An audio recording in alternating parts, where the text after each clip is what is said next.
string chords are the bread and butter of guitar playing, and I think it's a great idea. Learn some open string chords, play through some chord progressions, and that will give you the ability to launch into playing some songs. Now I want to give you some info to help you get more mileage out of that beginning part of the neck. Here's our Mike Risko Guitar Book 1, and in this chapter here we've got open string and what I call movable chords. Now the movable chords are all in the boxes, and I'll explain that in 1 second. So here's a C chord, and if you notice, the G and the E string are open, so that is an open string chord found down at the beginning of the neck. But if you look down here, you'll see in the box an F chord. Now if we look at our F, you'll notice there aren't any open strings. I do have the root circled, which I'll explain why that's so helpful in a minute, but that's not really an open string chord.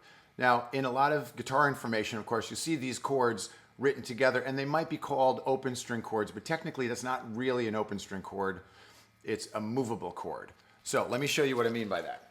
So if we take a chord like a G, so here's a G that I have on that page, and this is G, B, open D string, open G string, then third finger on the note D, and pinky on G. All right, open string G chord. Great chord. Now if I move it, it doesn't sound so good. And the reason is because the notes that my fingers are on all moved relative to each other, but the open strings remained the same, and it disrupted the relationship of the notes. And that's why this doesn't work so good. Now, there are open string chords that you can move around that sound cool everywhere.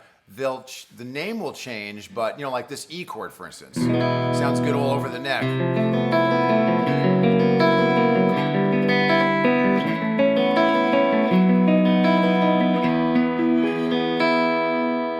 So that's kind of a different thing. Now, let's go to the F chord. Here's an F chord. If you notice, there are no open strings. And this is my root, F. There is another F down here, but let's work off this. So here's an F chord, no open strings, and what's so useful about this kind of chord being movable is that when I move the chord up, the relationship of the notes remains the same because there aren't any open strings left behind. So this is now an F sharp. So I have F, I move up 1 fret, F sharp, I move up another fret. Now it's a G. So I can use that as a G chord, G sharp, A, and so on.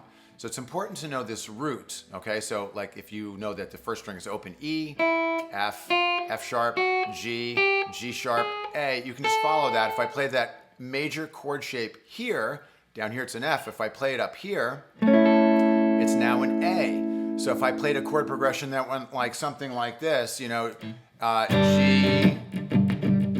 A, I could take that F shape, G,